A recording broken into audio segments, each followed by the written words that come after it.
Hello Vadodara, જય શ્રી કૃષ્ણ, જય માતાજી. કેમ છો બધા? મજામાં છો? હવે આપણી નવરાત્રિ આવી રહી છે તો બધાની તૈયારી કેવી ચાલી રહી છે? બધાને વિચાર તો છે મનમાં કે આ વખત નવરાત્રિ થશે કે નહીં થશે. અંબાલાલ કાકાએ બધાને બીવડાવી દીધું છે, પર મારું કેવું એવું જ છે કે આપણે અંબાલાલ કાકા પર નહીં, પર આપણે અંબા મા પર વિશ્વાસ કરો. એ જે કરશે એ બધું સારું જ કરવાના છે અને આપણી નવરાત્રિ ધૂમધામથી થવાની છે. અને બસ ભરોસો રાખો, માતાજી બધું સારું કરશે અને બધાને મજા આવશે.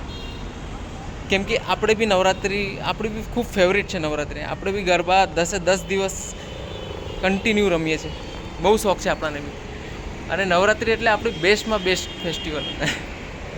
તો કેવી બધાની શોપિંગ થઈ ગઈ હશે? હવે એ તો થઈ જાય યાર, એમાં તો શું કહેવાની વાત છે. કેમ કે એ તો મહિના પહેલાં જ બધા તૈયારી કરતા જ હોય છે. સો આ વખત લોકોને બધું મનમાં બહુ એવું વિચારો ચાલે છે કે નવરાત્રિ થશે કે નહીં થશે. કેમ કે આટલો એટમોસ્ફિયર એવો ચાલી રહ્યો છે કે જ્યારે કે અચાનક વરસાદ આવી જાય છે, અચાનક ગરમી લાગે છે અને અચાનક એકદમ વાતાવરણ એકદમ બેકાર થઈ જાય છે. એટલે લોકોને એવું છે કે હવે શું થશે ખબર નહીં, ગ્રાઉન્ડ બધા સુકાશે કે નહીં. પર આઈ હોપ કે તમને ગરબા રમવા મળશે. મને ભરોસો છે મારા માતાજી પર કે બધું સારું કરશે અને બધાને 10 દિવસ મજા આવશે, મોજમાં એકદમ.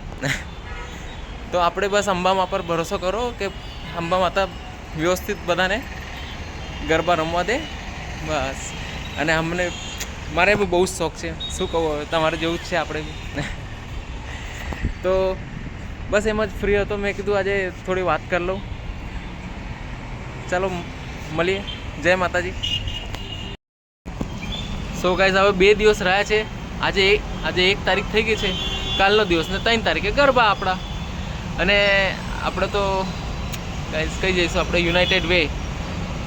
આખું વર્લ્ડમાં આપણા ફેમસ છે યુનાઇટેડના ગરબા. એકચ્યુઅલી આપણા તો ત્યાં તો બધા જ ગરબા ફેમસ જ છે, બધી રીતે બધા સારું જ કરતા હોય છે. અને પણ યુનાઇટેડની વાત જ કંઈ અલગ છે. યુનાઇટેડનું નામ બી આવી જશે તો લોકો એકદમ અલગ જ દુનિયામાં જતા રહે છે કે હા ચલો યુનાઇટેડમાં જઈશું. એના માટે થોડી ટાઈમ બહુ લાગી જાય છે. ત્યાં આપણે જઈએ તો 1 કલાક તો આપણે પાર્કિંગમાં આમાં તેમાં થોડુંક ટાઈમ જતું રહેશે. પર રમવું છે તો બધું કરવું પડશે, તમારે બધું સહન કરવું પડશે. ચાલો.